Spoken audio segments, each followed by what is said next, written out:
Assalamualaikum warahmatullahi wabarakatuh. Waalaikumsalam warahmatullahi wabarakatuh.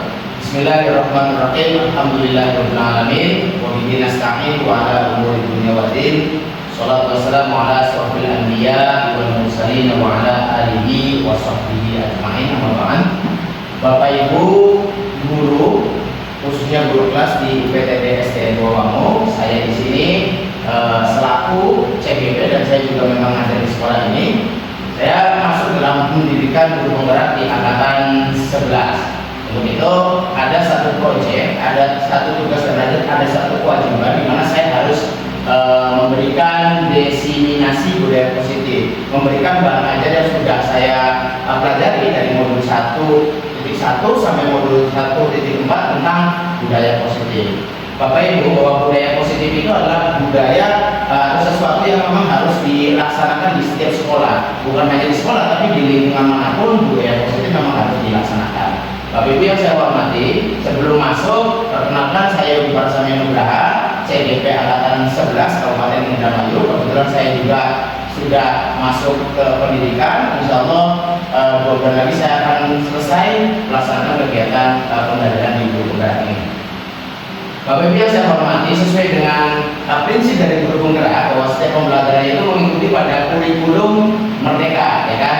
Perubahan dari kurikulum kurikulum 2013 ke kurikulum merdeka. Nah, apa sih yang harus kita pelajari di kurikulum di kurikulum merdeka ini?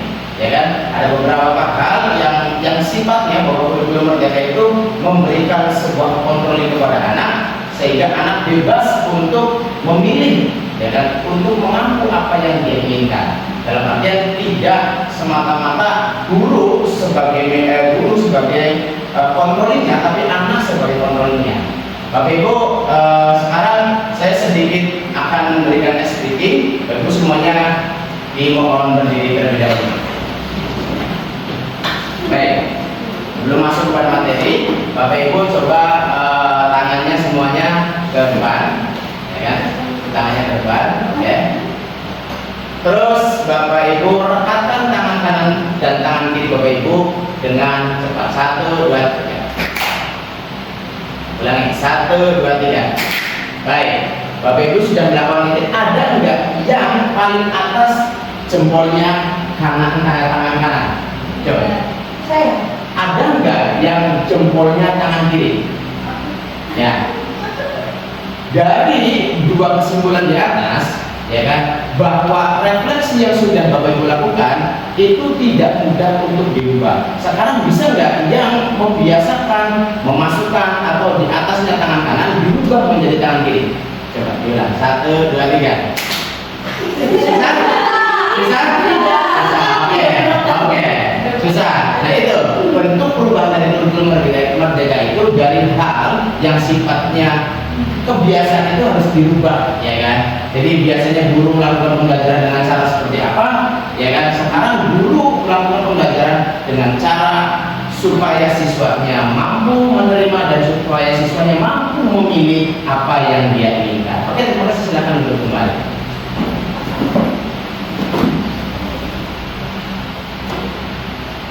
Baik, di sini ada overview. Overview itu pembahasan yang akan kita bahas dari pertemuan hari ini. Ada perubahan paradigma belajar, ada disiplin positif dan nilai-nilai kebajikan, ada teori motivasi, hukuman, penghargaan dan restitusi, ada keyakinan kelas, ada kebutuhan dasar manusia, ada restitusi 5 posisi kontrol kita sebagai guru, ada restitusi atau segitiga restitusi. Nanti kita coba satu persatu, kita sama-sama sharing, kita sama-sama belajar sehingga pembelajaran ini bisa berjalan dengan baik, aktif dan ya inovasi seperti itu. Baik, bisa dibacakan Ibu Is. Apa itu budaya positif? Budaya positif merujuk pada kumpulan nilai, sikap, dan perilaku yang mendukung lingkungan yang sehat, produktif, dan harmonis, baik dalam konteks individu, kelompok, atau organisasi. Budaya positif dapat diterapkan dalam berbagai konteks, seperti di tempat kerja, sekolah, atau komunitas, dan berkontribusi pada suasana yang lebih produktif, menyenangkan, dan harmonis. Oke, jadi budaya positif itu merujuk pada kumpulan nilai, sikap, perilaku yang mendukung lingkungan yang sehat, produktif, harmonis, baik dalam individu maupun kelompok atau organisasi. Kira-kira ada tidak yang bisa menyebutkan? Silakan, ada yang bisa angkat tangan, Ibu Dewi. Apa budaya positif itu yang dimaksud dari keterangan ini? Ibu Sinta? Kira-kira budaya positif apa tuh? Jadi kan tadi kan tentang budaya positif itu merujuk pada nilai, sikap, perilaku yang mendukung lingkungan yang sehat seperti itu. Kira-kira ada ya? Membuang sampah pada tempatnya. Ya. Tapi pengertian dulu. Bagaimana bisa datang ke sekolah itu, misalkan ketemu dulu salaman, setiap pagi, pulang sekolah juga ada salam juga. Oke, budaya salaman di sekolah dari mulai berangkat salaman dengan gurunya, pulang salaman dengan gurunya itu mencontohkan salah satu budaya positif. Oke, kalau memang pengertiannya tidak diartikan, tapi apa budaya positif yang sudah Bapak Ibu lakukan di kelasnya masing-masing? Coba Ibu Dewi, pernah lakukan apa? Ya, sebelum anak-anak pulang biasanya kan ada itu, jangan lupa untuk pintu saling sama mama dan papa, cuci tangan, cuci kaki setiap harinya, selalu dibiasakan seperti itu. Oke, jadi sebelum pulang sekolah atau dari rumah?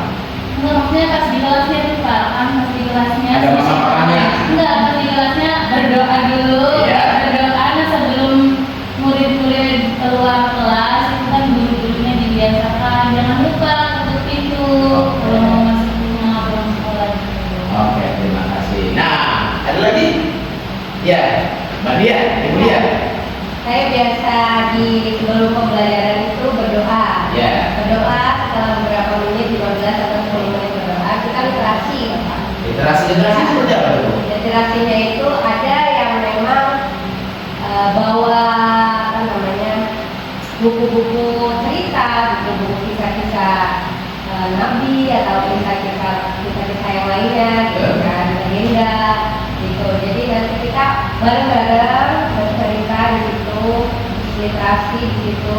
Nanti ada juga di pertemuan selanjutnya ada yang mendongeng, gitu kan, ada yang saya katakan mendongeng. Baik, bagus sekali. Ini kan Ibu lihat melakukan itu dilakukan setiap hari untuk literasinya apa setiap minggu misalkan? Setiap minggu. Oh, setiap minggu. Hari Minggunya apa? Di hari apa? Kan di saya sekarang itu mengampu mata pelajaran bahasa Inggris, jadi setiap kali pertemuan saya bahasa Inggris.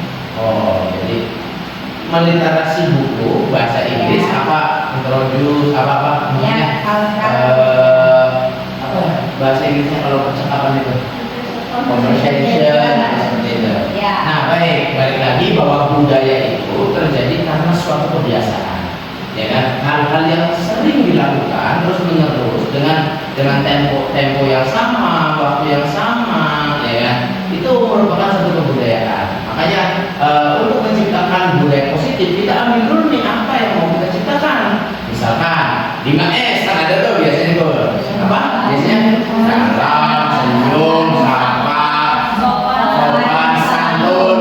Nah, kuncinya itu 5S kita terapkan. Nah, kita harus menerapkan 5S itu di setiap waktunya, setiap hari atau setiap minggu atau wajib apa. Pokoknya dari setiap hal yang positif, ya kan, terus kita laksanakan terus-menerus maka menjadi budaya positif. Ya jelas budaya positif itu bukan hanya di pribadi, ya kan, bisa di sekolahan, bisa juga di komunitas apa, organisasi, ya kan, bisa di apalagi instansi. Pokoknya hal-hal yang berkaitan dengan budaya positif itu sangat penting dilakukan di setiap minggu. Oke, next. Perubahan paradigma belajar. Ibu Dewi, silakan dibaca dulu. Perubahan paradigma belajar. Pembelajaran dengan paradigma baru merupakan pembelajaran yang dirancang berdasarkan prinsip pembelajaran berdiferensiasi, sehingga para peserta didik belajar sesuai kebutuhannya berdasarkan tahap perkembangan sesuai teori psikologi modern. untuk mewujudkan profil pelajar Pancasila.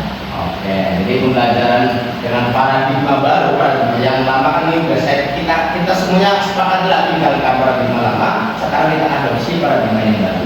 Dengan pembelajaran paradigma baru merupakan pembelajaran yang dirancang berdasarkan prinsip dan pembelajaran berdiferensiasi sehingga para peserta didik belajar sesuai dengan kebutuhan. Kali lagi, kita sebagai guru sekarang bukan hanya memberikan materi kepada siswa, tapi kita menghamba. Pernah dengar nggak bahasa di kurikulum Merdeka itu guru sekarang menghamba kepada murid? Kira-kira dari kata menghamba seperti apa? Ada yang bisa menjabarkan? Menghamba itu seperti kita mengikuti bagaimana keinginan atau gaya belajar dari murid tersebut itu seperti apa. Kita itu sebagai guru harus tahu. Terus sekali lagi menghamba, kan bahasanya biasanya manusia itu menghamba kepada Tuhan yang ini ya. Balik lagi kepada perubahan paradigma belajar. Nah, sepakati bahwa pembelajaran di era yang sudah lalu kita sama-sama buang, kita sama-sama sampingan terlebih dahulu. Sekarang kita menerima pembelajaran dengan perubahan paradigma belajar yang baru. Jadi tadi sudah saya jelaskan bahwa pembelajaran paradigma baru itu merupakan pembelajaran yang dirancang berdasarkan prinsip pembelajaran berdiferensiasi. Jadi berdiferensiasi di sini adalah kita sebagai guru itu menghamba kepada murid, bahwa murid itu mempunyai kebutuhan masing-masing, memiliki intelijensi masing-masing, memiliki keinginan masing-masing, akan tetapi dikemas oleh kita sebagai guru itu supaya bisa masuk dalam satu pembelajaran. Namun kita sebagai guru di sini bukan sebagai istilahnya pengatur, tetapi murid yang punya controllingnya seperti itu.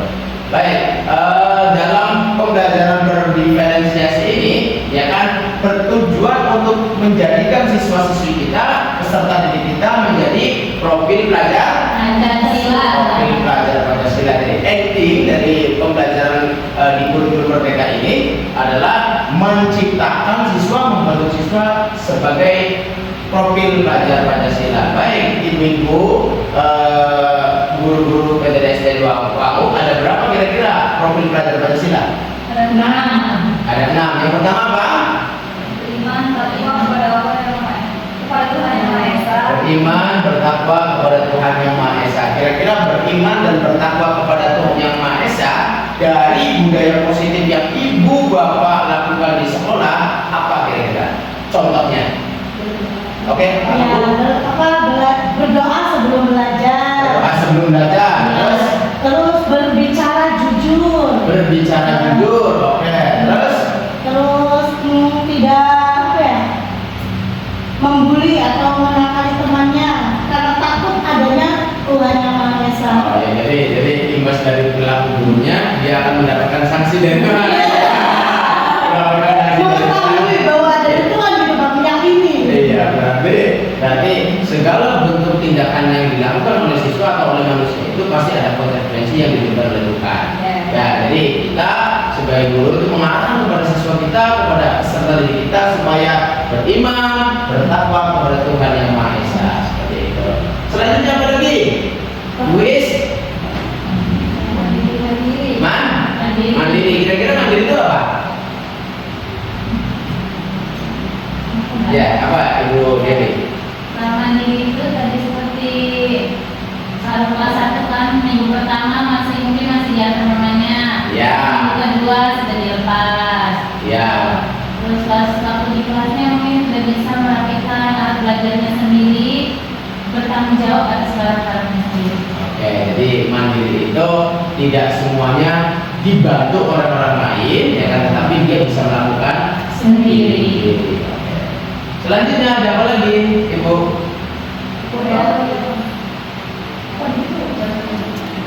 Wawasan global. Kayak pendidikan global. Apa? Kebinekaan global. Kebinekaan global. Apa tuh yang disebut dengan kebinekaan global ini dalam profil pelajar Pancasila? Tidak berbeda-bedakan. Secara ras atau Oke, tidak membeda-bedakan teman atau di luar dari orang tersebut atau siswa tersebut, ya kan, itu berkebinekaan global, tidak memandang suku, ras, budaya, terus ekonomi dan lain-lain. Nah, pokoknya kalau masih dalam satu kelas itu sama, kelas 5 ya berarti siswa kelas 5. Begitu juga dengan gurunya, tidak boleh membeda-bedakan. Barangkali banding-banding. wah, jangan membanding-bandingkan juga sama, gitu kan? Itu penyakit guru saat ini, ya kan? Ketika ada orang tua yang memberikan paksa lebih besar dibandingkan yang tidak memberikan, itu ya wajar, namanya manusia. Tetapi hal tersebut tidak diperbolehkan karena itu tidak termasuk pada profil belajar Pancasila. Oke, terima kasih. Selanjutnya ada apa lagi? Profil belajar Pancasila. Kreatif. Apa itu kreatif? Kira-kira? Jadwal piket Pak. Jadi, Jadwal piket? Oh, yang biasanya tabel-tabel aja. Ya. Jadi lebih bagus, pakai Canva. Oke. Ada fotonya. Ya, artinya siswa ataupun guru berusaha untuk kreatif supaya ya tadi contohnya membuat jadwal piket yang biasanya menggunakan metode lama dengan penggaris dan lain-lain, sekarang sudah menggunakan aplikasi digital, ya kan, sehingga tampilan-tampilan yang bisa dihasilkan itu bisa lebih menarik, anak juga membacanya senang, gitu kan. Jadi ketika di kelas tuh siapa yang hari ini piket, dia langsung menunjuk kepada jadwal piketnya dan dia suka, gitu kan, melihat tampilan-tampilan yang baru yang dihasilkan dari aplikasi yang baru. Begitu guru juga harus kreatif, tidak boleh kuper. Bang, apa teknologi? Kemudian kita lagi gaptek, terus apa? Ketek. Iya kan? Kemudian kurang update. Iya kan? Terus gaptek, teknologi kalau ketek, ketinggalan teknologi apa lagi, ya kan? Makanya harus update seperti itu. Ya, itu adalah bagian dari profil belajar Pancasila. Masih ada lagi beberapa tuh. Gotong royong. Iya, gotong royong. Gotong royong, bagaimana implementasi kita sebagai guru itu membuat situasi atau melihat bahwa siswa kita itu sudah termasuk bisa melakukan profil belajar Pancasila, khususnya di gotong royong. Piket di kelas. Tiket di kelas, terus saling tolong menolong, membaur, terus kerja kelompok, ya kan. Pokoknya banyak sekali hal-hal yang bisa kita ajarkan kepada siswa supaya siswa bisa menjadi profil belajar Pancasila. Udah jelas tuh, gotong royong. Berarti yang tadinya belajar tuh hanya guru yang memberikan materi, ya sekarang ibu-ibu bisa menggunakan metode yang berbeda, diskusikah, berbeda kelompokah, seperti itu. Di perkuliahan pun sama, itu kan banyak media-media atau metode-metode yang nantinya akan diajarkan kepada mahasiswanya untuk meningkatkan kualitas belajar siswanya masing-masing. Oke, ini adalah profil belajar Pancasila sebagai ending dari pembelajaran diferensiasi. Jadi ingat ya, di pembelajaran paradigma baru itu dirancang dengan diferensiasi, dengan melihat kebutuhan siswa. Terima kasih. Tentunya untuk meningkatkan atau menjadikan siswa sebagai profil Belajar Pancasila. Ya, Bapak Ibu paham kan? Jadi kurikulum merdeka menciptakan profil pelajar Pancasila siswanya. Ya, prosesnya dia dengan berdiferensiasi ini. Ya kan, anaknya itu menjadi kebutuhan anak itu yang nantinya akan kita penuhi, gitu, seperti itu. Selanjutnya, oke, di sini ada analisis kasus, ya kan, ada dua kasus ada dua kasus A dan kasus B. Coba ada yang mau bacakan kasusnya? Ibu. Oke, itu silakan bacakan kasus A. Anda adalah A, tugas Anda adalah mengepalkan salah satu tangan Anda, sudah dibayangkan bahwa Anda menyimpan sesuatu yang sangat Anda di dalam kepala tangan Anda. Anda perlu menjaga benda tersebut sekuat tenaga Anda karena begitu pentingnya untuk Anda. Oke, baik. Kita bikin itu aja lah, bikin analogi saja, ya kan?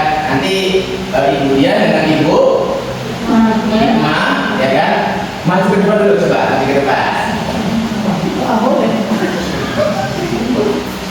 Ya, baik. Satu peran saja. Ibu Hikma, ya kan? Seolah-olah memegang satu benda, ya kan? dan bendanya itu sangat berharga, ya kan? Salah satunya duit. Apapun bendanya, ini hanya skimming bercanda. Tapi apapun bendanya, bahwa ibu hikmah ini, ya kan, berperan sekali lagi nanti berperan sebagai murid. Anggap saja muridnya memegang mengepalkan tangan. Di dalam kepalan tangannya itu ada benda yang sangat berharga bagi hikmah, ya kan? Ya. Nah, saudari Dian akan berusaha merebut benda itu. Bagaimana kita lihat saja nanti bagaimana cara dia untuk merebut, bebas, ya kan? Boleh dengan cara memaksa, boleh dengan cara mengancam, boleh dengan cara halus. Akan tetapi ibu hikmah merasa bahwa barang yang dipegang di kepala tangannya itu adalah barang yang sangat penting. Coba kita lihat sketsanya, contoh saja. Anggap aja ini masuk otak. Itu diam ya Kak ya. Oke, saya akan coba ya. Pak. Iya, coba dulu. Jangan positif apa negatif Pak. Ya, nanti kita coba dulu. Iya, kan coba dulu. Ibu, Ya. kan Hikmah. iya, hikmah, hikmahnya. Hikmah tadi pagi sarapan ya? Udah sarapan bubur Terus tadi belinya sama apa? sama uang. Sama uang. Uang itu berharga tidak? Sangat berharga, tapi kalau kita butuh pasti dikasih ke orang lain. Iya. Nah itu salah satu berbagi kan ya? Iya. Kalau bisa, ibu pinjam uangnya dulu nih. Sekarang ini nggak bawa dompet. Nah itu kan sekarang ada uangnya di sini nih. Uang dia. Ya, ini uang itu. Tapi ibu nggak bawa dompet. Iya. Nanti ibu pulang dulu, ibu beli sesuatu barang. Nanti kalau udah dapat, jadi ibu boleh minjem uangnya dulu. Nanti kalau ibu nggak sampai pinjam lagi, ibu kan nanti kan ada juga di sini sama kan. Nanti ditambahin ya Bu. Iya, nanti kalau ada uang sampai apa namanya ditambahin nanti ditambahin. Boleh. Ya, yang sebenarnya 100.000. Oke, supaya saluran tidak terputus. Iya. Boleh ibu minjem satu? Boleh. Terima kasih ya Hikmah ya. Gak apa-apa ini? Iya. Gak apa-apa. Oke. Terima kasih Sama-sama. Ya. Artinya berapa kali sudah? Terima kasih, tepuk tangan lagi. Oke, kamera masih? Ya, jadi balik lagi dari dua analisis kasus di atas ini, satu orang memegang satu benda dan bendanya itu sangat penting dan tidak bisa dia berikan kepada siapapun. Akan tetapi si B ini berusaha untuk mengambil benda tersebut dengan cara dia mau membeli, boleh, mau menggoda, mau marah. Ini dia menggunakan rayuan mautnya untuk bisa mengambil benda dari tangan si A atau dari tangan ibu hikmah. Artinya segala bentuk kontrol itu bukan dari guru, semuanya dari siswa, ya kan? Yang tadinya kontrolnya kamu nggak boleh ini, sekarang siswa yang bisa memberikan kontrol ini. Seperti tadi dari paradigma pembelajaran baru tadi, bahwa kita sebagai guru itu harus bisa memenuhi kebutuhan siswanya untuk mensukseskan kegiatan pembelajaran. Tetap kita sebagai guru bertanggung jawab dalam pembelajaran, akan tetapi dalam pembelajaran itu kita memperhatikan kebutuhan siswa. Kontrol itu kepada siswa, mau diberikan benda itu ataupun tidak, itu tidak ada masalah. Diberikan itu barangkali dia memang harus memberikan, kalaupun tidak, ya dia memang harus merawat seperti itu. Jadi kontrolnya pada siswa. Itu salah satu contohnya. Ya, baik, kita lanjut. Ada lagi nih, coba bacakan, Dewi, Ibu Dewi. Apakah Anda atau B membentuk kepala Anda? Maka apa alasan Anda atau B membentuk kepala Anda? Apakah Anda atau B membentuk kepala Anda? Maka apa alasan Anda atau B tentang membentuk kepala Anda? Jika dalam kejadian ini sebutnya siapa yang memegang kendali atau kontrol atau membentuk kepala Anda? Oke, balik lagi ya. Coba, apakah Anda atau B membuka tangan? Mungkin apakah A atau B? Tanya ya B-nya itu dari A. Oh, B. Kira-kira untuk pertanyaan pertama jawabannya apa kira-kira?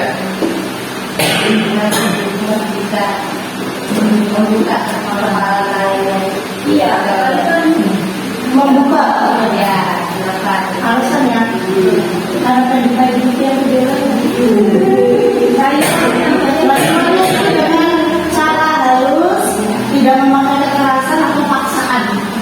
Ya, jadi karena si B itu merayu dengan cara yang halus, tidak menggunakan paksaan, akhirnya si A itu mau atau luluh memberikan barang yang dianggap penting, gitu kan. Yang kedua, apakah anda atau B dan apa ya? Saya salah mungkin ya. Oh, iya. Kenapa kalau tertutup alasannya apa kira-kira? Ya mungkin karena itu barang satu-satunya yang sangat berharga yang dia punya.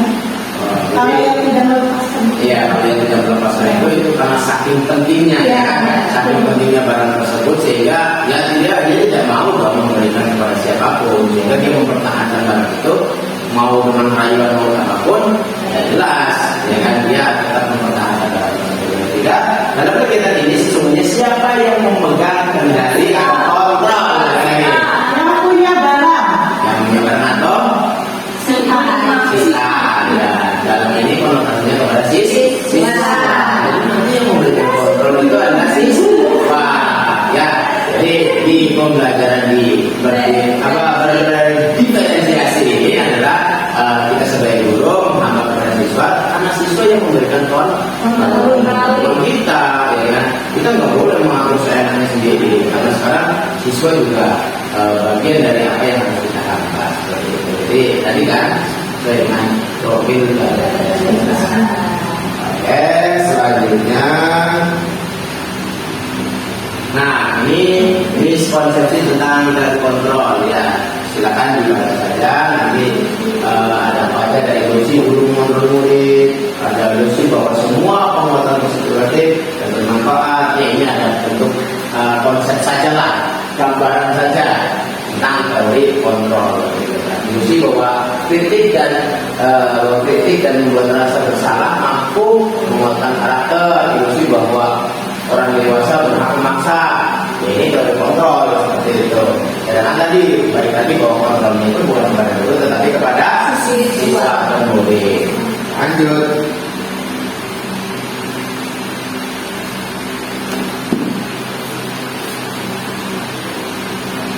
Oke, mengubah paradigma stimulus respon ke pendekatan teori kontrol. Coba Ibu Dewi stimulus responnya dibacakan semua, nanti baru teori kontrolnya.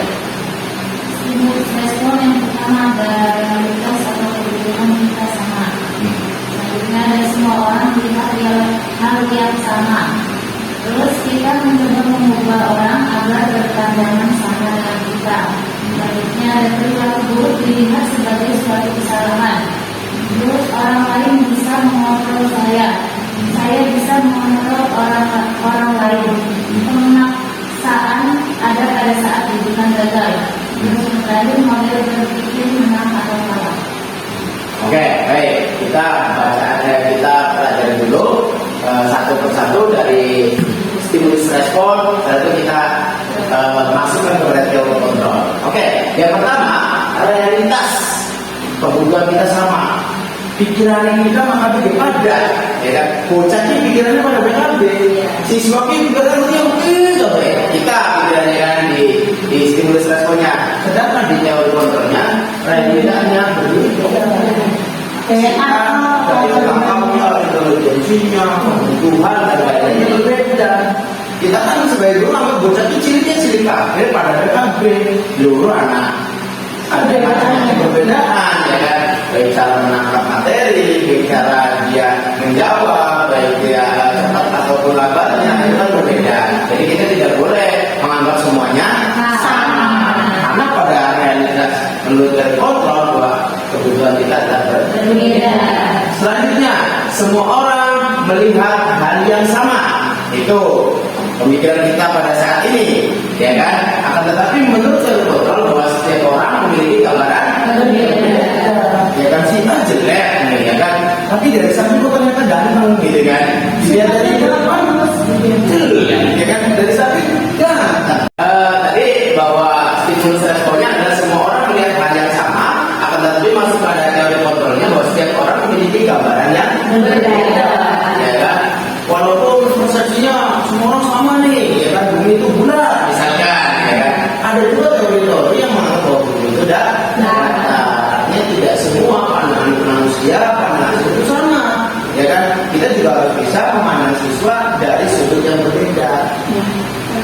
siswanya di rumahnya diam, justru di kelasnya wah semua aktif, ya kan? Begitu juga sebaliknya, ada juga yang di rumahnya super aktif, di kelasnya diam, ya kan? Itu kita nggak bisa menyamaratakan bahwa di rumahnya sama-sama punya orang tua, ya kan? Tetapi ada problem apa atau ada situasi apa yang dialami siswa di rumah sehingga, ya kan, bisa seperti ini. Ya kan, atau dibalik ada apa problem yang ada di sekolah sehingga di rumah seperti ini gitu loh. Nah, jadi kita tidak bisa melihat bahwa siswa itu dari sudut pandang yang sama, akan tetapi kita bisa melihat setiap orang itu memiliki gambaran yang berbeda. Ya, seperti itu. Lanjut, kita mencoba mengubah orang agar berpandangan sama dengan kita, ya kan? Biasanya kan seperti itu kok. Kita punya ide, kita punya gagasan, kepengenannya ya semua orang itu sama dengan gagasan yang kita punya. Akan tetapi di dalam kontrolnya kita berusaha memahami pandangan orang lain tentang dunia. Dalam artian ya kita harus menghargai lah. Tidak semua dalam satu komunitas, dalam satu lingkungan semuanya apa kata kita, tidak. Tapi kita juga harus menghargai, ya kan, bahwa di lingkungan kita ya orang berbeda-beda, orang juga punya pendapat, ya kan. Begitu ya masuk bahwa kontrolnya kita berusaha memahami pandangan orang lain dengan dunia. Ya kita semua punya pandangan yang berbeda, sama dengan yang kedua itu. Semua punya pandangan berbeda atau memahami situasi itu berbeda-beda. Makanya kita tidak boleh mencoba mengubah orang supaya berpandangan sama dengan kita, ya kan. Bila bisa jadi pandangan yang kita dianggap benar, ternyata itu pandangan yang paling salah, gitu ya. Maka dari itu kita harus menghargai semua orang, semua guru, semua siswa, semua peserta didik itu memiliki pandangan yang berbeda-beda. Atau kita juga harus memahami atau apa tadi itu menghargai lah, menghargai setiap pandangan manusia. Perilaku buruk dilihat dari suatu kesalahan. Ya, contoh kayak tadi, anak jaga baik, yang pulang manjat-manjat meja baik, ya anak tukang dewek, ya kan, ada belum Agustusan, misalkan, ya, melakukan itu, ya itu kan perilaku buruk, ya kan. Akan tetapi dari perilaku buruk itu kita tidak bisa, ya kan, menjas sekali, menjas bahwa perilaku buruk itu memang buruk, ya kan. Semua perilaku itu apa sih butuh mana tukang dewek kan nih, apa sih mana meja nih, dia naik meja tanpa sepengetahuan butuh apa barangkali dia punya musuh atlet berbakat dan lain-lain, semuanya ada tujuannya, ya kan? Semuanya ada tujuannya. Makanya kita sebagai guru harus tahu, ya kan, bahwa siswa dan kita punya imajinasi yang berbeda-beda. Kemudian itu segala bentuk problem yang ada di sekolah itu tidak boleh kita judgement bahwa perilaku tersebut salah. Kesalahan itu memang bisa terjadi karena memang tidak sesuai dengan aturan. Akan tetapi kita sebagai guru memverifikasi, mengkonfirmasi kepada siswa bahwa siswa melakukan hal tersebut tujuannya apa. Seperti itu. Oke, selanjutnya orang lain bisa mengontrol saya, hanya saya yang bisa mengontrol tadi, ya kan? Orang lain boleh. Orang lain punya pandangan bahwa saya bisa mengontrol si A, ya kan? Tapi si A nya belum menjadi kontrol. Seperti itu. Iya, sekali. Hanya yang bisa mengontrol kita. Orang lain tidak bisa mempengaruhi kita, ya kan? Walaupun di beberapa part ya kita terpengaruh dengan orang lain, tapi kontrolnya tetap ada di kita masing-masing. Seperti itu. Selanjutnya, Saya bisa mengontrol. saya bisa mengontrol, ya. Ini kebalikan dengan di atas. Tadi orang lain mengontrol kita, nah sekarang kita yang mengontrol orang lain. Ya, sama seperti itu. Selanjutnya, pemaksaan ada pada saat hubungan gagal. Jadi ketika gagal tadi itu melakukan yang baru, itu dengan pemaksaan, gitu kan. Terus kolaborasi dari konsep ini menciptakan pembelajaran baru. Ya tadi tidak semuanya harus dengan pemaksaan, tapi ada cara-cara lain yang bisa digunakan oleh, ya kan, si pemeran itu untuk mengambil barang, untuk merayu dan lain-lain. Nah, ini seperti itu. Terus model berpikir menang kalah, ya kan? Model berpikir menang kalah. Terkontrolnya model berpikir menang kalah. Ini gimana ya? Ada yang bisa? Iya. Kita kali jadi ini tuh biasanya. Oh iya, saya pernah dengar tuh. Information. Iya. Oh iya. Jadi berpikir menang kalah. Oke, intinya kayak gini lah. Salah satunya hal yang kita jalani itu mau baik ataupun buruk itu bentuk konsekuensi. Jadi kita itu berjalan bersama. Orang usaha, ya kan, bikin usaha, misalkan usaha berdagang misalkan, itu antara rugi dan untung itu berjalan bersama, ya kan? Cuma terkadang kita manusia pengennya untung, tidak mau rugi, ya kan? Padahal untung dan rugi itu berjalan bersama. Oke, jadi benar terkaitan itu, itu. Oke, selanjutnya ini adalah menggambarkan Dimas Timur Cirebon, pendekatan dari kontrol. Jadi ini yang biasa kita dengar, ya ini yang sebenarnya bisa dilakukan, artinya bentuk kontrolnya daripada diri kita masing-masing. Silakan yang bisa baca? Oh, pasti bisa baca. Coba. Silakan coba. Apa yang Bapak Ibu tahu tentang makna disiplin? Saya langsung dijawab. Jadi disiplin itu apa? Kalau pakaian Menaati aturan. Ya, nanti aturan, berlaku, pakaian. Tadi yang aku siapa? Ibu. Apa disiplin apa itu? Oh, yang menaati aturan. Janjian tepat waktu. Kalau udah janjian itu jangan sampai ya kan, yang dijanji udah datang dulu ya kan. Kita yang buat janjian belum datang. Jangan sampai seperti itu ya. Pokoknya kita juga sama seperti dulu ya kan. Kalau janjian nggak bisa janjian lagi. Kalau kita memberikan aturan, membuat aturan kepada siswa, kita juga harus menaati aturan itu. Jangan sampai aturan itu hanya berlaku pada siswanya saja. Disiplin, siswa harus masuk jam 7 teng. Nah gurunya jam 8 baru datang. Nah itu kan guru tidak menaati, ya kan? Artinya kedisiplinan itu dibentuk bukan hanya untuk kesadaran kita, tapi kita sebagai guru juga harus menaati peraturan tersebut. Selanjutnya Ibu Iris. Nomor 2 apa? Apakah kedisiplinan di sekolah telah berjalan dengan efektif? Nah, kira-kira di sekolah Ibu berjalan kepada sekolah kita. Kedisiplinan tidak. Alhamdulillah tidak. Ya. 90%. Apa itu? Takarannya apa ya? 90% apa? Ya.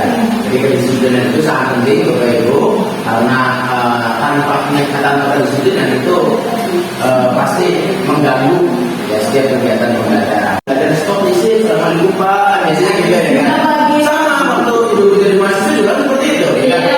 Dosen depan sedang mengajarkan materi perkuliahan, ya kan udah lagi serius, dan pelan itu mengganggu tidak? Tidak disiplinan itu, makanya disiplin sangat penting. Selanjutnya yang ketiga, Ibu Dewi Kecil. Apakah yang Bapak Ibu lakukan ketika melihat mobil yang tidak Gimana kira-kira?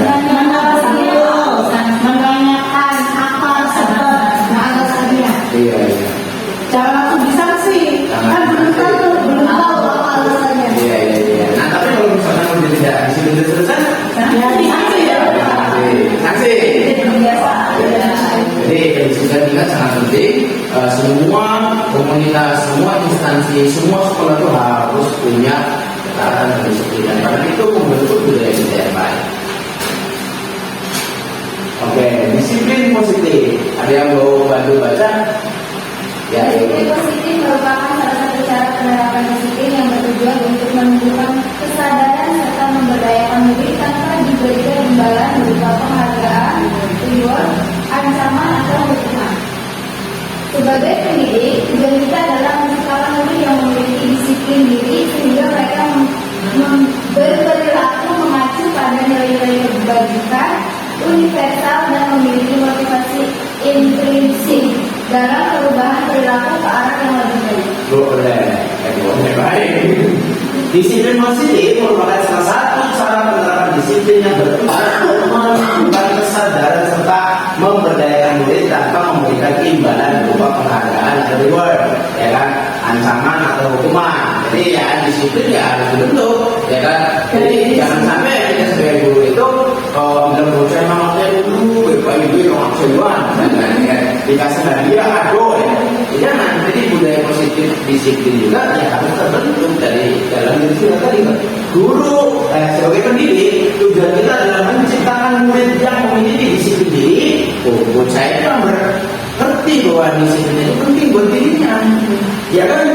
selanjutnya memiliki sendiri sehingga mereka berperilaku mengacu pada nilai-nilai kebaikan yang nilai kebaikan itu jelas untuk semua, ya kan, kebaikan, ya kan, untuk semua, ya kan, dan memiliki motivasi intrinsik dari dalam dirinya itu sudah memiliki motivasi, ya kan. Jadi guru bertujuannya mengarahkan supaya siswanya disiplin, tapi disiplinnya bukan karena kamu takut dengan saya sebagai guru, kamu takut dengan guru kesiswaan, takut dengan TU, takut dengan kepala sekolah. Ini semuanya harus berdasarkan kesadaran diri, dari diri siswa tersebut bahwa disiplin itu ya penting seperti itu, sangat dibutuhkan terus sekali.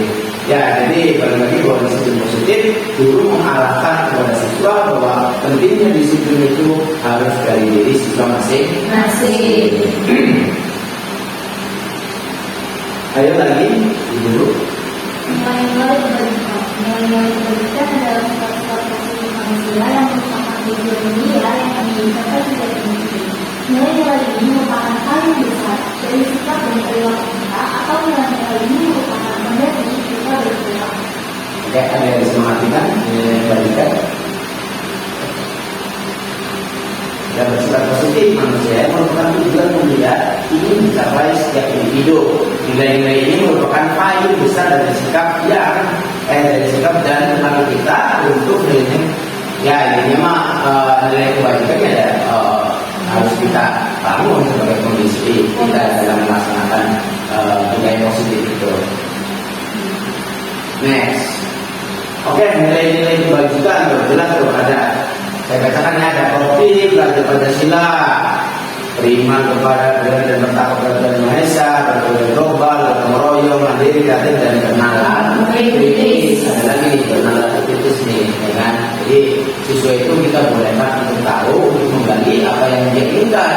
Artinya balik lagi kepada pembelajaran digital ini, siswa sekarang lebih banyak di rumah khususnya, ya kan, membuka gadgetnya, membuka handphonenya, membuka aplikasi yang ada di internet, sehingga terkadang siswa itu banyak menggali informasi dari itu, dan ketika diterapkan di sekolah, ya kan, guru terkadang juga memang tidak sama pengetahuannya dengan siswa. Bisa jadi siswa lebih unggul di dalam pengetahuan digitalnya, ya kan. Oleh karena itu, ketika kita sebagai guru ya sangat membolehkan ketika siswa yang menanyakan apapun yang dia tahu, yang dia pelajari di luar sekolah, ya. Makanya di waktu pelajaran Pancasila itu ada yang terakhir bernalar kritis. Ya, kita tidak boleh bahwa kritis itu bukan jelek, ya, tapi kritis itu dia jadi bagus, ya kan. Ketika siswanya bernalar kritis ya otomatis siswa mau belajar, ya kan. Oke, selanjutnya ada apa ini? Toleransi, ya kan, hormat, mandiri, menghargai, antusias, empati, keingin-tahuan, kreativitas, kerjasama, percaya diri, dan komitmen itu juga sama, gitu kan. Itu nilai-nilai yang baik yang memang harus kita sebagai guru itu sampaikan kepada siswa, dan harus membantu siswa ya begini. Mobil Pancasila jelas, alur merdeka, terus toleransi ya jelas dari kitanya untuk siswa. Tuh dapat dipercaya, usaha ini semuanya hal-hal yang bersifat ya keterampilan baik dalam kehidupannya, skill kehidupannya, soft skill atau hard skillnya, empati, toleransi, mandiri, rasa hormat. Ya ini semuanya adalah nilai-nilai kebaikan, nilai-nilai kebajikan, dan bisa diterapkan di sekolah masing-masing. Next, oke, lanjut kepada kebutuhan dasar manusia. Ada yang bisa baca?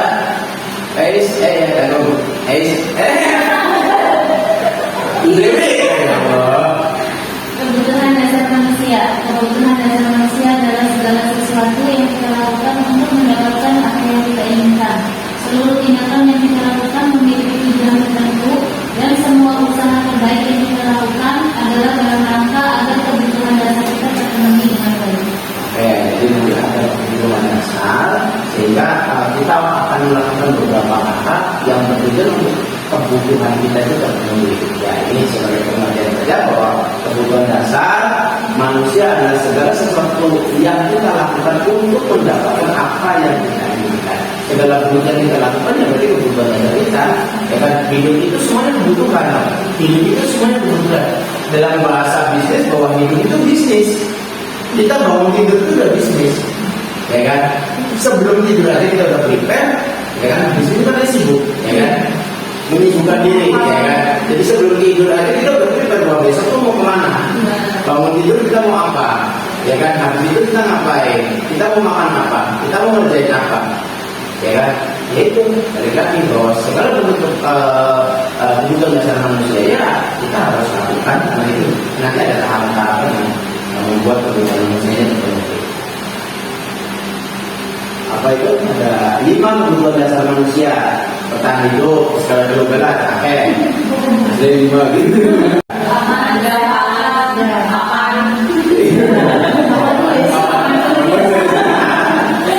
Ya, yang pertama adalah kebutuhan dasar manusia itu adalah bertahan hidup. Ya jelas, manusia itu harus bertahan hidup. Namun untuk mencapai bertahan hidup itu satu ya salah satunya makan. Ya, kalau tidak makan itu cuma satu loh. Ya kan namanya ya mungkin ada hidup. Soalnya manusia itu minum ya kan, tapi rasa makan gitu. Oke, jadi yang pertama adalah makan, terus pakaian jelas. Tapi nomor satu itu makan. Walaupun kita nggak punya pakaian, ya kan, tapi udah makan mending aja ini. Mendingnya aja tapi nggak bagus ya. Semuanya harus terpenuhi. Ya jelas makan, pakaian, jelas sama kita juga butuh sosialisasi ke depan di luar tempat tinggal kita. Ada tempat tinggal, ada keamanan, kesehatan, jelas ini kebutuhan yang sangat dibutuhkan di dalam diri manusia. Sebelum yang lain ini dulu makan nomor satu, kita kerja untuk makan, ya kan, kita keluar untuk makan, kita diem untuk makan, kita tidur untuk makan gitu ya, semuanya itu makan itu nomor satu. Kedua pakaian jelas, ya kan, kita butuh sandangan, ya kan. Oke lah kita sandangan satu cukup, tapi kalau satu minggu pakai baju yang sama pasti itu udah banyak komplainan. Bukan hanya dari diri kita, dari orang lain juga komplain bajunya kok itu aja, gitu kan ya. Selanjutnya adalah tempat tinggal. Ya, kita butuh rumah, kita butuh kos-kosan, kita butuh kontrakan, gitu kan. Itu tempat tinggal kita sehingga kita tidur nyaman, istirahat nyaman, tidak kehujanan, tidak kena angin, angin mah kena angin. Amanan jelas, ya kan, kita harus ada di habitat yang nyaman, yang aman. Ya kan, percuma kita bisa makan enak, percuma rumah kita besar, tapi di luarnya ini anjing atau harimau singa, binatang itu namanya ya aman. Jadi itu juga minimalnya ya satpam lah yang namanya kita. Kalau tidak ada ya kita berada di lingkungannya aman. Selanjutnya kesehatan, yang jelas. Ya kan, setelah keamanan dan kesehatan kita butuh sehat, ya kan? Kita juga butuh makanan yang baik, kita juga butuh perawatan kesehatan, butuh layanan kesehatan, ya kan? Sehingga semua yang diakses dalam 5 kebutuhan dasar manusia di bertahan hidup kita sudah terpenuhi. Selanjutnya kasih sayang dan rasa diterima. Rasa diterima, ya saya mau dong, ya kalau keberadaan saya itu diterima oleh orang, ya kan, jangan diusir, ya kan, jangan sampai gara-gara datanya salah, gitu kan, mahasiswanya kurang, kok di sini ada 5, ya kan, yang nomornya kemana, yang tujuannya kemana, ya kan, itu ya, apalagi misalkan sudah selesai bekerja, gitu kan, nggak usah di sini, ngapain juga, gitu kan, itu salah satunya seperti itu. Ya, harus diterima karena keberadaan kita, keberadaan siswa juga sama ingin harus diterima oleh orang lain. Ya dipedulikan ya jelas, diterima ya dipeduli, ya kan, undang ya kan, manggil orangnya ini harus peduli, minimalnya teh pucuk, minimalnya teh botol, ya kan, dan sampai tidak sama sekali karena teman-teman ibu-ibu juga butuh kepedulian dari orang lain. Dan kita berbagi kerjasama ya jelas, udah berbagi kerjasama menjadi bagian dari kelompok itu, ya. Jika kita dalam komunitas yang kita tidak mau dijadikan bahwa kita orang lain dari komunitas itu, dan kita juga orang bagian dari komunitas tersebut. Selanjutnya penguasaan, apa tuh, harga diri, keinginan untuk dianggap pemimpin ya. Jadi 5 kebutuhan dasar manusia diantaranya bertahan hidup, kasih sayang dan rasa diterima. Selanjutnya penguasaan. Oh masih ada 2. Selainnya ada di dua. Saya udah pastikan tadi cuma 3 ini. Cuma ada 5 gitu kan. Oke, kebebasan ya kan. Ketiga tadi selanjutnya kebebasan mandiri ya, kita boleh melakukan apapun yang penting di luar. Yang penting kita tidak melanggar aturan-aturan yang ditetapkan oleh pemerintah. Artian kita nggak boleh, kita bebas melakukan apapun, tapi tidak boleh melanggar hukum. Bebas kita mau dengan siapa, mau dengan siapa, mau melakukan apa, kita diberikan kebebasan. Dalam artian, poinnya dalam mandiri, memiliki pilihan, mencoba hal yang baru, mampu mengendalikan arah diri. Jelas. Selanjutnya kesenangan. Ya, ini juga kita harus punya dalam 5 kebutuhan dasar manusia. Bermain, ada humor, sosial, itu hal yang memang setiap hari kita ingin dapatkan dari 5 kebutuhan dasar manusia itu. Oke? Ya, ditokan dulu. Ya, itu tadi 5 kebutuhan dasar manusia. Yang keempat dan kelima, manusia ingin kebebasan dan ingin kesenangan. Next, motivasi perilaku manusia. Motivasi intrinsik, yaitu untuk menjadi orang yang mereka inginkan dan menghargai diri dengan nilai-nilai ya Bapak Ibu tinggal baca saja, ini ada motivasi perilaku manusia. Coba ada apa aja tadi yang pertama motivasi apa? Ini apa isinya? Untuk menjadi orang yang mengenal diri sendiri. Yang kedua, ya, sama semuanya tapi isinya ini. Untuk ya, terus yang ketiga, dari keterangan yang ada di kolom kuning ini adalah bagian dari motivasi. Motivasi perilaku manusia. Yang dari dalam itu. Wah, ini dulu kecil. Oke, ini ada satu kasus. Tolong dibacakan. Nanti ada pertanyaannya juga. Tolong dibacakan satu kasus saja di sini. Ini kasusnya pada dasarnya nanti berimbas kepada ibu-ibu sebagai guru itu untuk menangani kasus yang ada di kelasnya masing-masing. Coba biar kelihatan. Isi kurang menguasai pelajaran matematika. Pak. Ipa kurang menguasai pelajaran matematika sehingga pada saat pelajaran tersebut berlangsung, dia lebih banyak berdiam diri atau menggambar di buku pelajarannya. Pada saat guru matematikanya, Pak Seno menanyakan pertanyaan, Ipa menjawab gugup, menjadi gugup, dan tak sengaja menjatuhkan tasnya dari kursi, serta tiba-tiba menjadi gagap pada saat berupaya menjawab. Seluruh kelas pun tertawa melihat perilaku Ipa yang bicara tergagap dan terkejut tersebut. Pak Seno pada saat itu membiarkan teman-teman Ipa menertawakan Ipa yang tergagap dan malu luar biasa, dan malahan minta Ipa untuk maju ke depan dan berdiri di depan kelas sambil menunjuk hidungnya karena tidak bisa menjawab pertanyaan Pak Seno. Kelas makin gaduh dan anak-anak pun tertawa melihat Ipa di depan kelas memegang ujung hidungnya. Oke, soalnya Soal nomor 1, apakah Anda setuju dengan tindakan Pak Seno terhadap Ipa? Mengapa? Yang setuju siapa? Yang tidak setuju siapa? Bebas. Tidak setuju berapa? Tidak setuju. Ya. Itu membuat mental Ipa jadi kan malu gitu jawab di depan teman-temannya. Jadi secara langsung si Pak Seno ini memperbolehkan teman-teman lain itu menertawakan Ipa. Ketika Ipa ditanya oleh Pak Seno, karena dia mau menjawab dengan terbata-bata, karena memang tadi maksudnya si Ipa ini memang tidak suka. Tidak menguasai, sehingga dia itu daripada dia mengganggu situasi kelas, artinya dia itu menggambar yang lain. Kalaupun memang setuju ada nggak? Ada yang setuju tidak? Tidak, semuanya tidak, dan sepakat bahwa Pak Seno, tindakan Pak Seno terhadap Ipa itu salah, ya kan? Sepakat semuanya, ya kan? Karena membiarkan temannya Ipa, teman satu kelas itu menertawakan Ipa, dikarenakan Ipa ketika ditanya Pak Seno menjawab dengan terbata-bata atau gagap.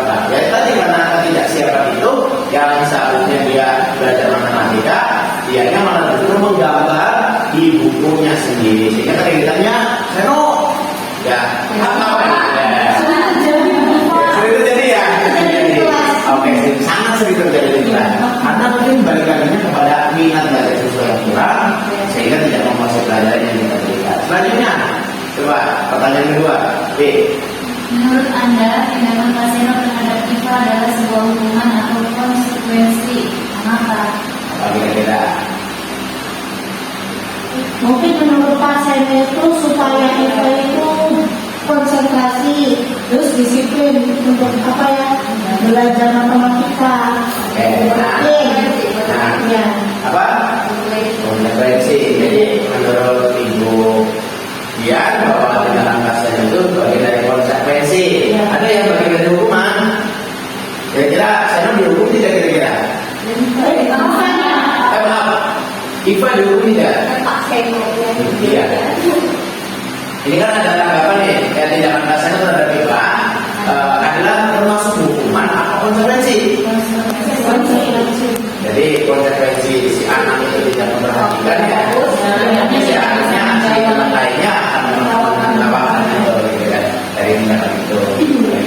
Ya, jadi ini adalah sebuah kasus yang pada dasarnya nanti kita harus bisa menangani kasus-kasus yang seperti ini.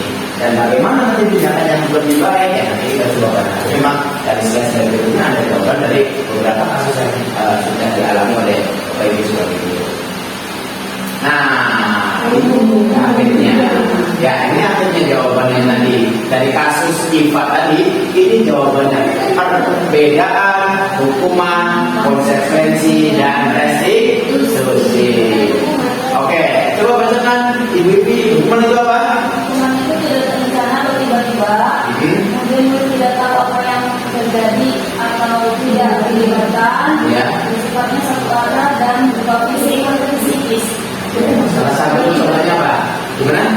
Dia dari kan tiba-tiba tuh ya Pak. Iya. Berarti tadi hukuman apa ya? Tadi Iva itu maksudnya hukuman. Jadi pasalnya itu pada saat belajar memberikan hukuman kepada si Iva karena udah jadi ditanya gagal ya kan, karena tidak memperhatikan ya, terus teman-temannya menertawakan dengan terbata-bata jawaban dari si Iva itu ya. Secara tidak langsung pasalnya itu memberikan hukuman kepada si Iva. Itu jadi iya. Ya, berupa hukuman fisik atau psikis ya. Tadi psikologinya, kalau fisiknya mungkin tidak, ya kan dia masih bisa tahu, tapi psikisnya terganggu gitu kan seperti itu. Jadi tadi yang disebut dengan hukuman ya tidak direncanakan, tiba-tiba murid tidak tahu apa yang terjadi, tiba-tiba wah dibalik gitu kan, terus bersifat satu arah dari ya satu yang tidak sebenarnya ya kan terpihak lah, bukan sebuah sepihak. Terus berupa hukuman fisik atau psikis ya, psikisnya terganggu ya. Seperti itu. Nah, kalau konsekuensi apa dari Ibu Dewi? Berencana atau mensepakati sesuai peraturan. Murid tetap dibuat tidak nyaman. Tetap guru selalu memonitori. Oke. Sekarang ini tadi udah hukuman tuh. Nah, konsekuensi itu kira-kira gimana? Gitu? Biasanya ada kesepakatan kelas tuh Pak. Oke, ada kesempatan jelas. Kalau misalnya dia tidak tiket misalnya nanti kalau nggak tiket nanti malah lebih ini ya bagaimana ya sanksi, ada sanksinya kita membuat murid tidak nyaman juga kan. Ya, jadi tapi bedanya kalau hukuman tadi ya tiba-tiba ini ya Berencana. Nah, terus murid tetap dibuat tidak nyaman.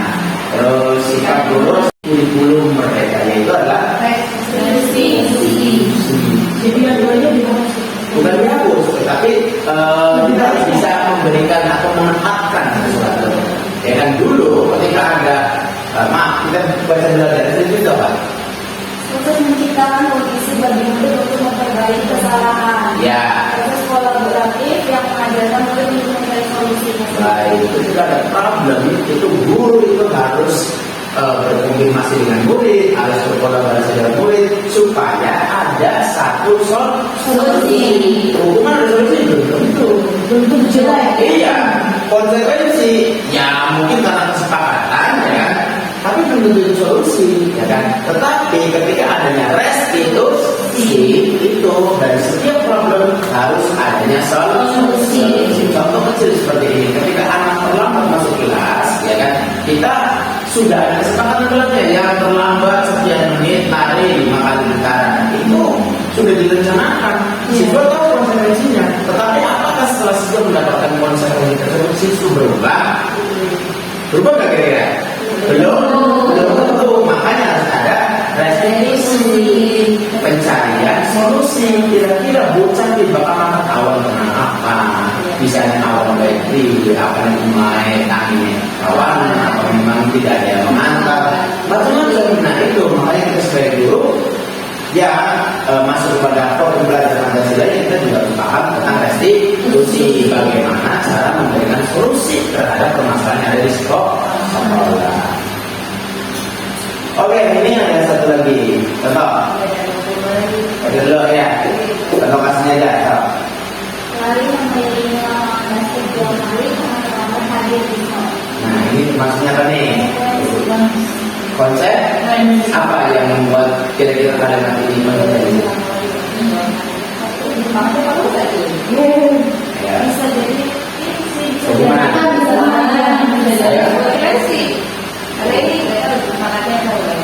Kira-kira ada nggak nih yang membuat kata ini masuk hukuman, masuk konsekuensi kira-kira? Apa? Kalau hukuman apa kira-kira? Ya jelas. Selain itu terlambat. Tiba-tiba. Oke, baik. Untuk menciri, untuk mengetahui mana yang disebut dengan hukuman, mana yang disebut dengan konsekuensi dalam bentuk deskriptif, maka harus ada kata karena. Ketika sudah ada kata karena, berarti sudah ada bentuk kesepakatan. Jadi lari membeli lapangan basket 2 kali karena terlambat hadir sekolah itu maksudnya apa? Ya, berarti kalau kita ada karena dan itu sudah ada konsekuensinya. Tapi kalau lari di lapangan basket terus ramai sekolah terus lari ya, ada aja itu maksudnya hukuman. Oke. Yang kedua, Mencatat 100 kali dalam minggu kalimat. Ada konsekuensi. apa tadi? Konsekuensi. Jadi sudah jelas bahwa hukumannya konsekuensi mencatat 10 kali dalam buku berbentuk kalimat. Saya tidak akan terlambat lagi. Saya ya kan? Itu sudah disepakati tidak? Sudah disepakati karena ini bentuknya konsekuensi. Jadi redaksi di sini ini masuk dalam konsekuensi karena ada kata karena, terus apa namanya hukumannya ini mencatat berkali-kali ya kan seperti itu. Nah ini kan gini. Ini hukuman. Iya, Mendapatkan hukuman yang telah diberikan. Ya. tiba-tiba. Restitusi betul sekali ya karena ada solusinya ya kan mengganti ketentuan teman yang telah dicoret. Nah 2 kasus di atas yang pertama itu maksudnya konsekuensi dan mengganti kertas tugas teman yang telah dicoret maksudnya restitusi.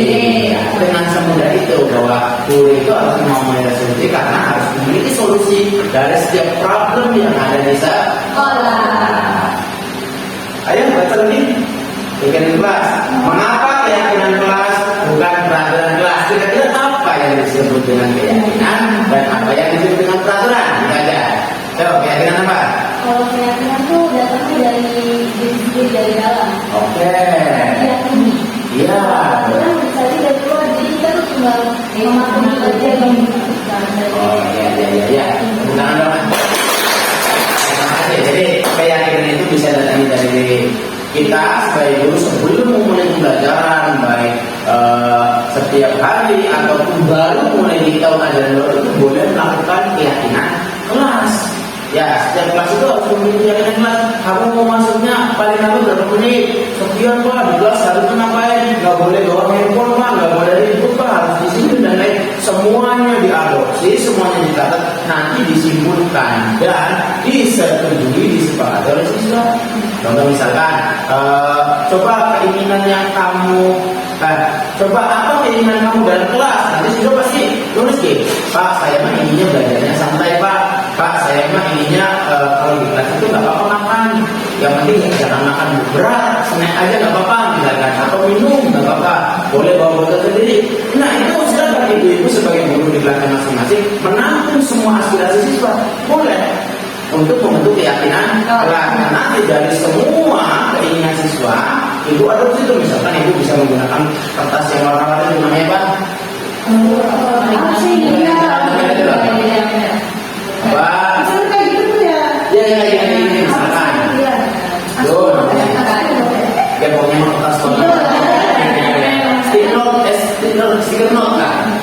mungkin ya, atau mungkin lah. Nah itu boleh digunakan nanti dibagikan dulu. Coba kalian ingin apa nanti kalian tulis, ya kan? Coba kalian mau apa? Coba kalian apa yang tidak mau dilakukan? Boleh semuanya ibu-ibu lakukan kepada kelasnya untuk membuat keyakinan. Nah, sedangkan peraturan itu boleh baku dari pemerintah, dari sekolah, dari satuan pendidikan, dari gurunya, itu boleh peraturan. Dan peraturan sifatnya universal. Ya memang diyakini universal kan nanti siswa itu nanti ditandatangani. Ya kan di absen, ya kamu yakini jujur tenang, kayak mau petisi kayak gitu lah. Ya kan Sama berarti. sama dia. Kalau peraturan benar itu bisa dari luar, bisa dari dalam gitu kan. Bisa jadi kita sebelum sekolah peraturan sekolah udah ada gitu ya. Jadi kita masuk sekolah itu sekolah udah ada diskusi peraturan dan lain-lain gitu kan. Nah itu. Jadi peraturan dari luar dari dalam dia yang kita dan ini dari kepada praktik di lapangan. Nyamannya di mana, enaknya di mana gitu kan. Oke next. Pembentukan keyakinan kelas bersifat abstrak. Abstrak apa sih? Ya artinya iya betul, boleh lah seperti itu. Pernyataannya itu bebas, bebas keyakinan kelas. Namanya keyakinan kelas saya mau kelas itu musik, DJ misalnya, boleh. Itu kan keyakinan kelas tinggal nanti disepakati atau tidak.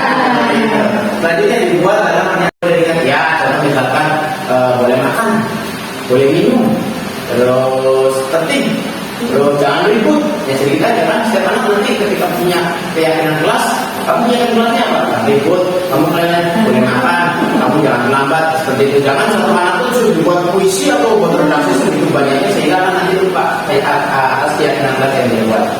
Sesuai dengan kondisi kelas dan sekolah ya, kondisinya keren ya, enak priwe aja, jadulnya 3 AC ya kan. Di kelas kita sudah 3 nih, masa minta AC gitu kan? Itu kan terlalu berlebihan. Melihat dari kondisi lingkungan masing-masing, mahasiswa juga bisa menyesuaikan. Seperti itu. Selanjutnya, semua warga sekolah atau warga kelas dilibatkan dalam ya. Kalau pembuatan itu ya gurunya harus ada. Ya kan? Kalau memang mau melibatkan hal yang di luar itu berkaitan dengan ketertiban ada, misalkan guru BK kalau di SMP, ya kan? Atau kesiswaan atau OSIS itu boleh dilibatkan dalam pembuatan keyakinan. Selanjutnya, 5 posisi kontrol guru penghukum. Ya, guru itu terkadang di penghukum. Jelas, posisi kontrol guru, pemantau, teman, manajer, pembuat, merasa bersalah. Ini semuanya benar. Guru itu punya basicnya. Ya kan, penghukum jelas karena guru hukum. Ya kan, pemantau jelas dia selalu mantau aktivitas siswa atau mahasiswa. Teman ya bagi guru yang friendly ya jelas dengan siswanya, dengan muridnya ya sama dengan teman sendiri lah.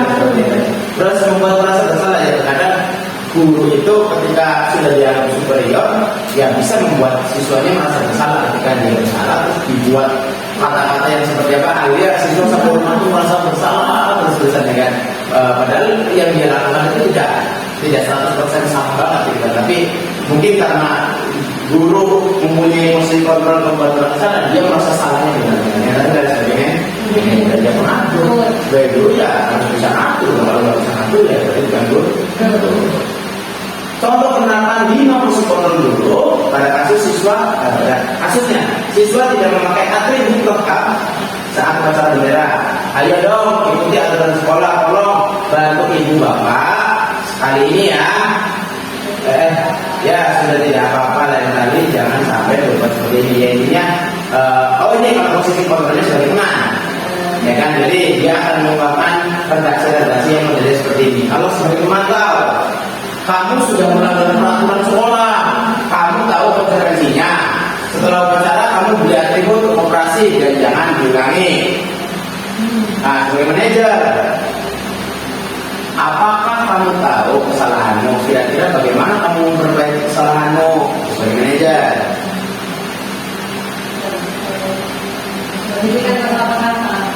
Oh, ya. Ya apa ya kira-kira? Membuat sama sih, tadi ada salah itu.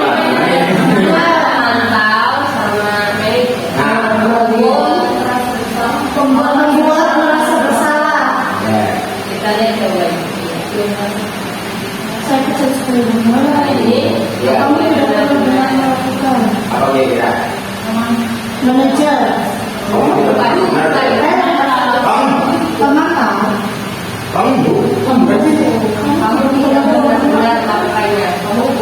Iya, komputernya. Terus? Manajer. Ya, betul sekali. Ya, jadi nanti kita paham bahwa kita sebagai guru itu harus mempunyai posisi kontrol. Nanti posisi kontrol kita itu ada di mana? Lihat dari beberapa kasus yang dilakukan oleh siswa ibu masing-masing. Apalagi nih? Ini udah dulu. Ini udah belum ya? Apa kira? Kamu tidak pernah mendapatkan nilai tidak apa? Hukum, benar. Terus, nah ini terakhir dari semua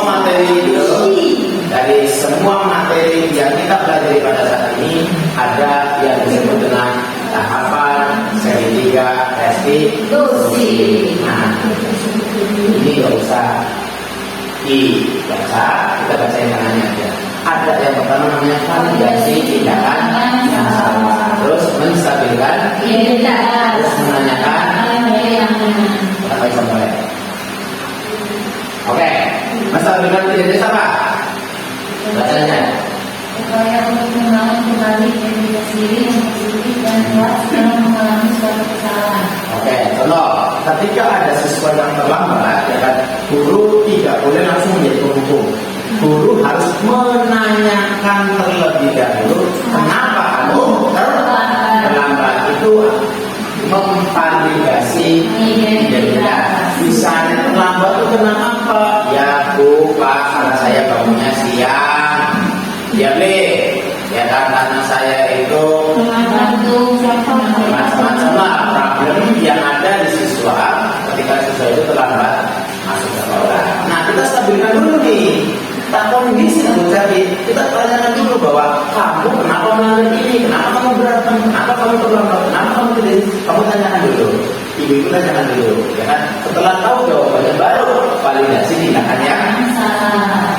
Tahu kan kalau terlambat sekolah itu tidak lain karena terlambat sekolah itu bagian dari ketidakdisiplinan. Divalidasikan betul salah betul. Jadi siswa ketika sudah memberikan identitas masalahnya, siswa juga nanti divalidasi bahwa masalah seperti itu loh salah, gitu loh, ya kan? Masalah seperti itu salah, seperti itu. Nah, selanjutnya menanyakan keyakinan. Jadi ketika siswa tahu bahwa siswa memberikan informasi dia salah, setelah itu dia tahu bahwa dia itu melakukan hal yang salah, terakhir menanyakan keyakinan bahwa dia tidak akan melakukan hal tersebut. Dalam artian bahwa dia yakin tindakan yang dilakukan salah. Makanya dia harus memperbaiki di tiga segi di menanyakan keyakinan berkaitan dengan solusi yang akan dia dapatkan dari kegiatan obrolan antara guru dengan siswanya yang terlambat tadi seperti itu. Ya, jadi segitiga restitusi itu pertama adalah menstabilkan identitas, ada validasi tindakan yang salah, dan ada menanyakan keyakinan. Oke, segitiga restitusi ada di buku saya, nanti ibu bisa buka saja, bisa ada itu nanti ada di situ ada percakapan siswa berantem, kasus pertamanya, yang kedua itu adalah siswa terlambat sekolah. Nanti bagaimana cara penyelesaiannya ada di YouTube, bisa subscribe, bisa like, komen dan lain-lain untuk kegiatan yang sudah saya buat. Oke, terima kasih ibu sekalian. Ini adalah bentuk presentasi diseminasi positif bahwa budaya positif itu wajib dilakukan oleh guru di kalangan kelas maupun sekolah. Terima kasih. Assalamualaikum warahmatullahi wabarakatuh. Baik, assalamualaikum warahmatullahi wabarakatuh. Waalaikumsalam warahmatullahi wabarakatuh. Selamat pagi anak-anak. Semoga kalian masih tetap sehat, masih tetap semangat. Aktivitas dalam melaksanakan kegiatan pembelajaran setiap harinya. Baik, anak-anakku sekalian, sebelum kalian belajar, sebelum kita memulai pembelajaran di setiap harinya, kita alangkah baiknya akan membuat kesepakatan pasti kesepakatan kelas atau tidak? Coba.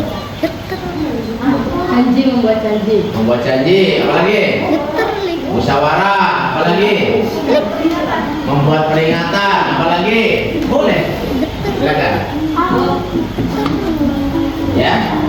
Baik.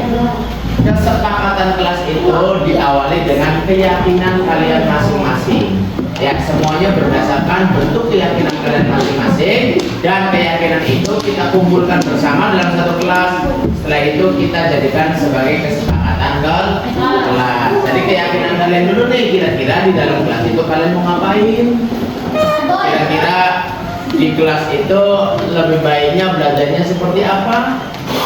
Kira-kira di kelas itu mengatur kedisiplinnya seperti apa? Nah, nanti itu bentuknya kepada keyakinan kalian masing-masing. Akan tetapi keyakinannya gak usah banyak-banyak. Kalian maunya di kelas itu bla bla bla, ya kan?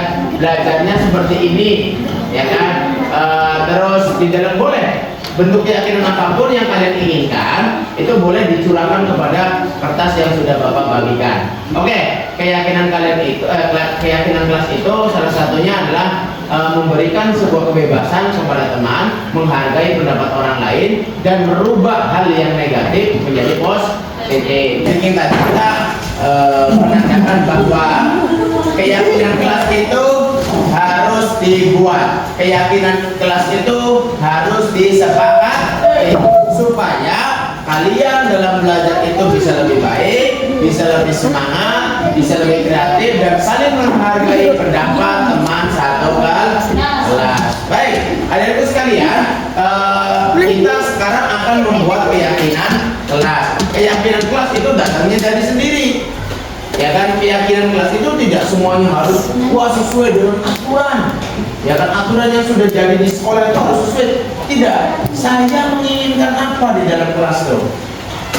Saya maulah di dalam kelasnya misalkan makan, boleh bawa makanan, boleh bawa minuman. Tinggal nanti kita sepakati bersama, sepakat atau tidak. Di dalam kelas itu kita akan melakukan apa? Oke, sekarang kalian tulis keyakinan kalian yang ingin diterapkan dalam kesepakatan kelas. Silakan satu saja, boleh di stick note yang sudah Bapak bagikan. Ya, nanti lihat.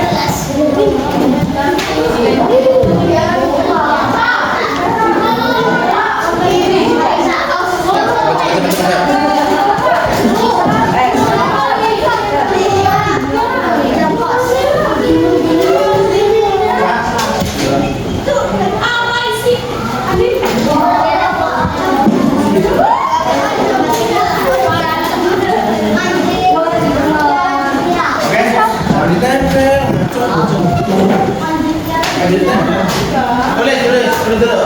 Keyakinan yang kalian inginkan supaya pembelajaran di kelas bisa lebih baik, bisa lebih nyaman, bisa lebih efektif. Mulai dari keinginan kalian di kelas, kalian inginkan apa?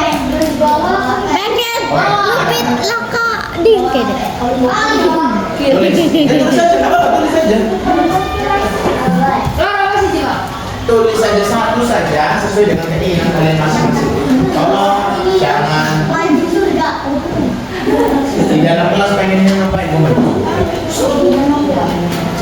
Sudah? Nanti laki-laki tulis nama kalian, tulis juga keinginan kelas kalian yang akan diterapkan dan disepakati dalam kesepakatan.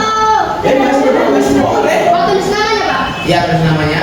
Untuk yang perempuan silakan nanti ditempelkan di sini. Yang laki-laki ditempelkan di sebelah kanan. Kayak gini. Apa keinginan kamu beda, Pak? Ya, keinginan aja kamu di kelas maunya ngapain, tapi hal yang positif. Sebisa mungkin keinginan kalian itu hal yang positif untuk membuat kelas itu bisa lebih baik. Terserah, ditulis saja. Ditulis saja. Kalau sudah silakan boleh tempelkan di depannya.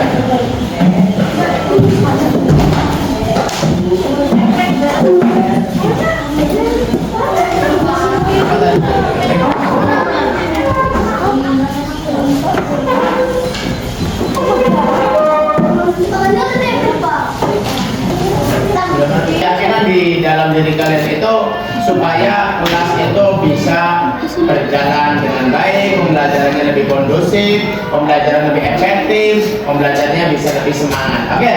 Dari sekalian, Bapak akan sebutkan beberapa anak saja satu persatu. Tinggal nanti kalian setuju atau tidak ya? Setuju atau tidak? Baik. Ada spidol? Ada. Oke. Sekretaris coba dicatat. Sekretaris coba dicatat. Baik. Ada keyakinan yang diungkapkan dari Ananda Anissa, tidak boleh meledek orang tua. Sepakat tidak? Oke ya, tidak boleh meledek orang tua. Oke. Boleh. Selanjutnya dari Rizky, saya mau di dalam kelas tidak ada perundungan. Iya. Iya. Ya boleh ada perundungan, ya boleh betul, boleh. Yang perundungan, mencaci maki dan lain-lain. Kalau sampai seperti itu, Ki. Betul, Ki? Iya. Seperti itu, iya betul. Nggak apa-apa. Maka tidak boleh ada perundungan. Oke, balik. Tidak boleh bawa HP, boleh bawa HP.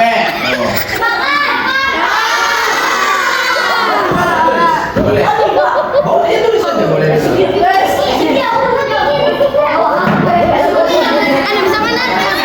Ini bawa makanan dan mayoran.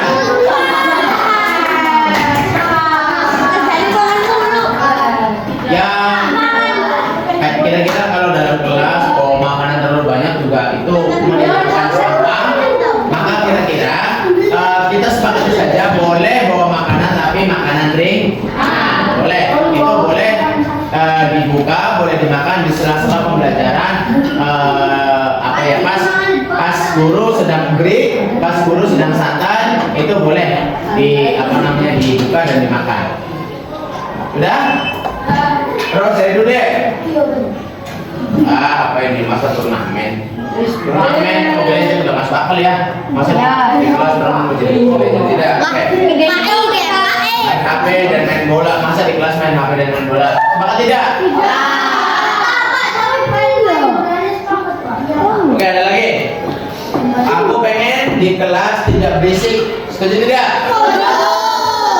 Di kelas tidak berisik. Jadi ketika pembelajaran supaya lebih kondusif, kelasnya tidak berisik. Boleh nanti pas istirahat berisik di luar, ribut di luar, ngobrol, komunikasi dengan teman di luar. Tetapi hal yang positif itu harus tetap diterapkan. Jadi di kelas itu tidak boleh berisik pada saat pembelajaran. Selanjutnya dari Arya, berisik ya sama tadi. Bio, jangan pada berisik ketika ada guru, ketika tidak ada guru. Nah, jelas kalau ada guru mah pasti tidak berisik. Nah sekarang pas pembelajaran ternyata gurunya mungkin ada halangan tidak masuk atau sudah keluar ada kepentingan, kira-kira tidak berisik, setuju tidak? Boleh, tidak berisik ketika tidak ada guru. Selanjutnya keinginan jangan membuli. Setuju tidak? Spanduk tuh dilarang membuli, anti bully. Ya kan, karena pembulian itu merugikan siapapun yang dibully. Ya, baik itu anak kecil atau dewasa, kalau pembulian itu tidak baik. Ya kan, karena itu merugikan. Ya kan, makanya itu spanduknya besar di halaman sekolah tuh, tidak boleh membuli sesama teman. Selanjutnya ada apa lagi? Ya Marcel, saya ingin mayoran. Astagfirullah. Di kelas sama. Terus saya ingin di kelas tidak ada keributan pun. Siapa ini? Putri, mana Put? Di kelas tidak boleh ada keributan. Setuju tidak? Berisik dengan keributan beda. Kalau keributan itu lebih ke arah hal-hal yang negatif, ribut ini dan lain-lain, ya mungkin dikonotasikan sama lah, berisik juga. Tapi lebih baik di kelas itu kondusif, tidak berisik dan tidak ada keributan. Oke, next. Citra mana? Belajarnya santai. Setuju tidak? Setuju. nggak mesti dalam satu pembelajaran tegang, deg-degan, takut, ya kan terlalu serius. Santai pun tidak apa-apa. Yang penting materi yang diberikan oleh guru itu masuk kepada siswa masing-masing, ya kan? Atau kaliannya menangkap tuh semua pembelajaran yang diberikan oleh Bapak Ibu guru. Selanjutnya, tidak ada yang bertengkar ya. Salah satunya itu tadi di kelas tidak boleh ada yang bertengkar. Nah, aku di kelas tidak ada keributan sama. Ya. Terus semangat lagi ada yang bilang belajarnya tepat waktu, masuknya tepat waktu, setuju? Ya, jadi itu bentuk kedisiplinan di dalam kelas itu harus tertib, harus disiplin. Salah satunya masuk tepat waktu. Oke ya, sekarang kalian sudah memberikan keyakinan kelasnya dan Bapak akan simpulkan untuk disepakati bersama. Baik, ini adalah kesepakatan atau keyakinan yang sudah kalian curahkan, ditulis di stick note, ditempelkan. Setelah itu Bapak akan simpulkan dan kita sepakati bersama untuk keyakinan kelas kita. Oke. Baik, yang pertama tidak boleh meledek orang tua, tidak boleh mengejek, tidak boleh meledek, tidak boleh membuli. Sepakat? Sepakat? Yang kedua, masuk kelas tepat waktu. Keluar jam 12 harus tepat waktu. Oke. Boleh bawa makanan ringan. Sepakat tidak? Nah, tidak apa-apa. Nggak usah bawa tumpeng ya. Boleh membawa makanan ringan di setiap hari, setiap pembelajarannya. Nanti di sela-sela break guru memberikan materi, kalian boleh membuka makanannya dan boleh makan. Ya, dan bolehlah bawa air mineral, minum dan lain-lain, barangkali serat kalau bisa serat. Selanjutnya tidak boleh berisik dan ribut di dalam kelas. Setuju? Sepakat?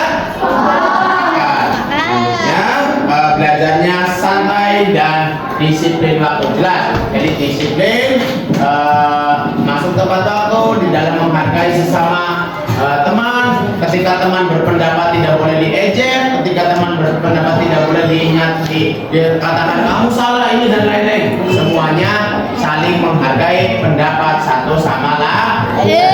Kita anak-anakku bahwa ini adalah bentuk keyakinan kelas kalian, keyakinan yang sudah kalian curahkan dan dijadikan kesepakatan kalian. Nanti Bapak akan kasih buku kesepakatan kelas dan kalian sebagai siswa-siswi harus menandatanganinya. Terima kasih. Assalamualaikum warahmatullahi wabarakatuh. Assalamualaikum warahmatullahi wabarakatuh. Saya Fitri dari SDN Wawangu. Setelah saya membuat keyakinan kelas, saya lebih bertanggung jawab dalam pembelajaran.